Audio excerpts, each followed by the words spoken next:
বাকি 14টা বলে আমি বলবো যে সে মেরিট অনুযায়ী খেলেছেন। প্রত্যেকটা প্লেয়ারকে নিয়ে আসলে ইন্ডিভিজুয়াল কাজ করানো হচ্ছে। তো 4 জন প্লেয়ারই কিন্তু লাস্ট 1 বছরে খুব সাকসেসফুল। আসল ভাই, আপনি চট্টগ্রামে দেখছিলাম আসলে জাকের আলীকে নিয়ে আলাদাভাবে কাজ করেছেন, অফসাইডের শট নিয়ে কাজ করেছেন, তার অফসাইডের শট নিয়ে বেশ সমালোচনা হয়েছে। কিন্তু আপনি যখন কাজ করলেন, কাজ করার পর আসলে কি ফাইন্ড আউট করেছেন? সে কি মেন্টালি আসলে পিছিয়ে পড়েছে নাকি টেকনিক্যালিও আসলে জাকেরের ওই সমস্যাটা রয়েছে? দেখেন, আমি একটু আনলাকি বলবো, জাকির আলী অনেক যদি টেস্ট ম্যাচে সে খেলতে পারেনি, চমৎকার প্র্যাকটিস করেছেন। তারপর একটা ম্যাচ খেললো, ওই ম্যাচে 2টা বল বাদ দিলে, যে বলে একটা অফ স্টাম্পের অনেক বাইরের বল লেগে মারতে গিয়েছেন আর যেটা আউট হয়েছেন, এই 2টা বল বাদ দিলে আর বাকি 14টা বলে আমি বলবো যে সে মেরিট অনুযায়ী খেলেছেন, ভালো ব্যাটিং করছিল। আনলাকি যে সে ম্যাচ পায়নি। যদি ব্যাক টু ব্যাক আরও 2টা ম্যাচ পেতো তাহলে আমি শিওর যে সে বড় রানই করতো, কারণ সে মেন্টালি প্রচুর স্ট্রং এবং সে কিন্তু পারফর্মার। যখন সে বাংলাদেশ টিমে ঢুকার আগে কিন্তু 3টা সিজন ঢাকা প্রিমিয়ার লিগ বলেন, NCL বলেন, BCL বলেন, BPL বলেন, সব জায়গায় কিন্তু সে পারফর্ম করে বাংলাদেশ টিমে ঢুকেছে এবং বাংলাদেশ টিমে ঢুকেও কিন্তু সে 3টা ফর্মেটই ভালো খেলেছেন। রিসেন্টলি একটু খারাপ সময় যাচ্ছে, সেই জায়গা থেকে আমার মনে হয় যে BPLটা খুব ভালো একটা প্ল্যাটফর্ম তার জন্য এবং ভালো জায়গায় সে গিয়েছেন। সুজন ভাই আছেন হেড কোচ হিসাবে এবং অনেক দিন সে কাজ করেছেন, আবাহনীর হয়ে খেলেছেন, তো তার সব কিছুই সুজন ভাই ভালো জানেন। তো আমি শিওর যে BPL এ সে তার ভালো রিদমে চলে আসবে ইনশাআল্লাহ। না, আসলে সারাদিন প্র্যাকটিসের পরে আর ওই খেলাটা দেখা হয়নি। থ্যাংক ইউ ভাই। একটা কোশ্চেন আপনি তো একটা সিরিজ মাত্র বাংলাদেশ টিমকে সামনাসামনি দেখলেন, তো আপনি জানেন বাংলাদেশের সঙ্গে সমস্যাগুলো কোথায় কোথায় ব্যাটিংয়ে, এগুলো আইডেন্টিফাই করেছেন, কোথায় কোথায় কাজ করছেন। আরেকটা জিনিস, যে বাংলাদেশ কিন্তু হঠাৎ করে কলাপস করে, যে একসাথে 3-4 উইকেট পড়ে যায়, 6 জন পড়ে যায়, এটা মানসিক সমস্যা হিসেবে চিহ্নিত সবসময়। এইটা নিয়ে কাজ করছেন কেন? আলহামদুলিল্লাহ, একটা ইনিংস বাদ দিয়ে সবগুলো ইনিংসই খুব ভালো খেলছে। তো এখনও আশা করি যে এরকমই কন্টিনিউ করবে, এটাই আশা থাকবে। আপনারা সবাই দোয়া করবেন ওদের জন্য। Thank you. আসলে একটা জিনিস, আপনি যে যখন ঠিক আছেন তার আগে কিন্তু অনেক বিশ্লেষণ করতেছিলেন বিভিন্ন সংবাদ মাধ্যম, আমরাও আপনার কাছ থেকে নিতাম বিশ্লেষণ। এখন এই জিনিসটা মিস করেন কিনা, মানে বিশ্লেষণ করাটা? না, এটা তো আসলে খেলা, এটার বিশ্লেষণ কখন করা হয়? খেলা দেখা। এখনও আমি খেলা দেখি, যখনই অবসর সময় পাই অন্য অন্য ম্যাচগুলো, অ্যাশেজের ম্যাচগুলো হাইলাইট দেখি, ইন্ডিয়া সাউথ আফ্রিকার ম্যাচগুলো। তো মিস করি না, এনজয় করি সবগুলো কিছু। এখন যেহেতু কাজ করছি, এটা আরো সামনে রাখতে পারে বিশ্লেষণ। আল্লাহ জানে। আপনারা আসলে কি চান এই ক্যাম্প থেকে? আসলে ক্রিকেটারদের কাছ থেকে কি চান? না, এই ক্যাম্পটা তো আমি বলবো যে খুবই ভালো একটা প্র্যাকটিস সেশন হচ্ছে, ইন্ডিভিজুয়াল প্লেয়ারের কিছু শর্টস আর কি ইমপ্রুভ করার জন্য। ইন্ডিভিজুয়াল আমরা বাইরের দেশে আসলে এই কাজটা বেশি করা হয়, যে 1-to-1 প্র্যাকটিসটা। আমাদের তো আসলে এই অপরচুনিটিটা হয় খুব কম। তো যেহেতু BPL এর আগে যে সুযোগটা এসেছে, সোফার 2 দিন আমরা 4টা ব্যাটসম্যানকে নিয়ে কাজ করেছি, তাদের ইন্ডিভিজুয়াল আপনার শটসগুলো ইমপ্রুভ করার জন্য আর কি। ওরা পারে এই শটগুলো, কিন্তু আরও যেন পারফেকশন হয়, সেই কারণেই আসলে দেখা যাচ্ছে যে ক্রিকেটিং শটসের উপরে যেন আমরা বেশি আর কনফিডেন্স নিয়ে খেলি, সেই জিনিসগুলো নিয়ে কাজ করার চেষ্টা করছি। আসলে দেখছিলাম যে শুধু অফসাইডে খেলানো হচ্ছে, অফসাইড নেটও দেওয়া হচ্ছে, এটা আসলে কি কারণে?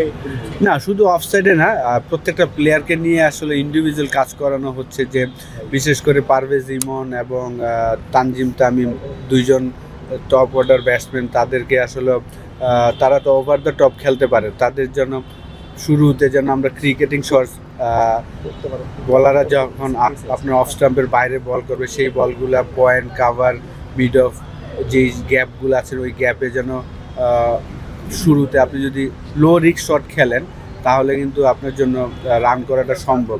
সেই জিনিসগুলো নিয়ে আসলে কাজ করা। লেগ সাইডেও প্র্যাকটিস করানো হয়, যদি যেমন ফ্লিক, আজকে কিন্তু অনেকগুলা ব্যাটসম্যানকে ফ্লিক প্র্যাকটিস করানো হয়েছে লেগ আর কি, মিড উইকেট এবং মিডনের ওদিক দিয়ে যেন নিচে বিশেষ করে আসলে এই ট্রেনিংটা হচ্ছে আমরা যেন নিচে বেশি শর্টস খেলি আর কি। ওভার দ্য টপ তো আমরা খেলতে পারি, কিন্তু আমরা যেন বেশি বেশি ক্রিকেটিং শর্টস নিচে খেলতে পারি, সেই জিনিসগুলো নিয়ে কাজ করানোর চেষ্টা করছি।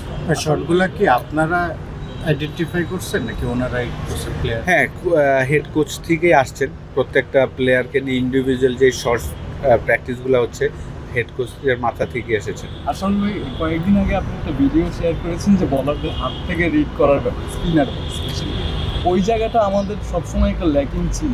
আসলে এমনি আমাদের প্লেয়ারদের সাথে কি কথা হয়েছে নাকি যে এই যে ফিট ইউজ করতে পারাটা, বল হাত থেকে রিড করতে পারলে প্যাডে লাগবে না বলটা? না, এখন তো আমরা আসলে সিম্বল নিয়ে কাজ করতেছি।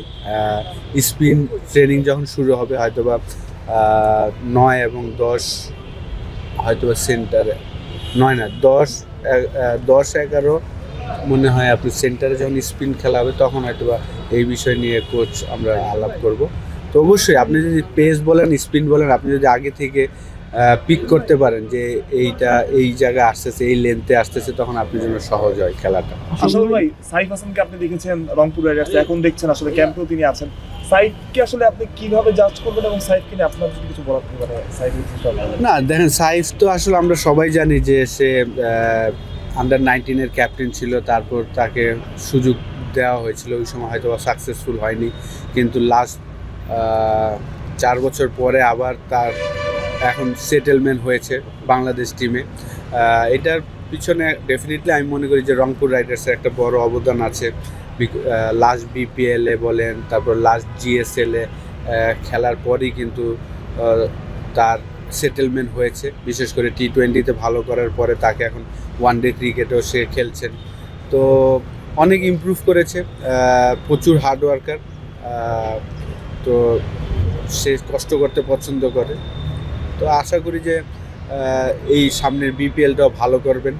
ওয়ার্ল্ড কাপের আগে প্রত্যেকটা প্লেয়ারের একটা অপরচুনিটি যে যার যার টিমের হয়ে যদি তারা ভালো ফর্মে থাকে তখন আসলে আমাদের ওয়ার্ল্ড কাপে ভালো রেজাল্ট করার একটা সম্ভাবনা থাকবে।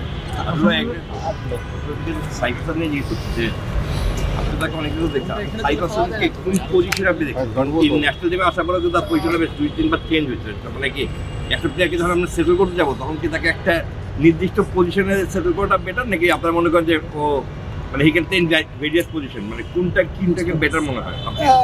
না দেখেন, ডেফিনেটলি একটা প্লেয়ার যদি একটা জায়গায় সেটেলমেন্ট হতে পারে ভেরি গুড, কিন্তু সাইফ বলেন, পারভেজ ইমন বলেন, তাদের কিন্তু একটা গুণ আছে যে তানজিম তামিম, তাদের একটা গুণ হলো যে তারা জায়গায় দাঁড়িয়ে 6 মারতে পারে, যে জিনিসটা কিন্তু সব ব্যাটসম্যানের হয় না। এই জিনিসটা যেমন আমার কেরিয়ারে আমার এটা ছিল না যে আমি জায়গায় দাঁড়ায় 6 মারবো, হয়তো ডাউন উইকেট যেতে হবে। স্পিন বলের কথা বলছি আমি। তো সাইফ বলেন, পারভেজ ইমন, তারা কিন্তু জায়গায় দাঁড়ায় 6 মারতে পারে। তো ট্রাই করা হয়েছিল 2টা ম্যাচে, তাকে 4 নম্বরে খেলানো হয়েছিল, পরে আবার লাস্ট ম্যাচে নিয়ে এসেছেন ওপেনিংয়ে। যেহেতু তার ডোমেস্টিক কেরিয়ার যদি দেখি যে লিস্ট এ ক্রিকেটে প্রায় 10টার মতন সেঞ্চুরি, তারপর ফার্স্ট ক্লাসে 8টার মতন সেঞ্চুরি আছে। তো সে যখন সেঞ্চুরি করে সেই রানগুলো কিন্তু বড় বড় করে, এবং সে 4-এ 3-এ ওপেনিং করে অভ্যস্ত। সেই কারণে ম্যানেজমেন্ট বলতে পারবে, আসলে হেড কোচ, অ্যাসিস্ট্যান্ট কোচ এবং ক্যাপ্টেন ওনারা হয়তো বলতে পারবেন। কিন্তু আমি ব্যক্তিগতভাবে মনে করি অবশ্যই আপনার একটা জায়গা হলে ভালো, কিন্তু আমাদের এখন এই মুহূর্তে কিন্তু 4টা প্লেয়ারই টপ অর্ডারের। আপনি যদি দেখেন লিটনও ওপেনিং করতে পারে, সে নাম্বার 3 খেলছেন, সাইফও ওপেনিং করতে পারে, তাকে নাম্বার 4-এ খেলিয়েছেন, পারভেজ ইমন ওপেনিং করে তাকে 4-এ খেলিয়েছেন লাস্ট ম্যাচে। তো 4 জন প্লেয়ারই কিন্তু লাস্ট 1 বছরে খুব সাকসেসফুল। এভরি সেকেন্ড বা থার্ড ম্যাচে কিন্তু তারা বড় একটা 50 করছেন, বিশেষ করে টি20তে। তো এটা একটা পজিটিভ দিক যে আপনার সব সিচুয়েশন খেলা যদি জানেন তাহলে আপনার জন্য, টিমের জন্য ভালো।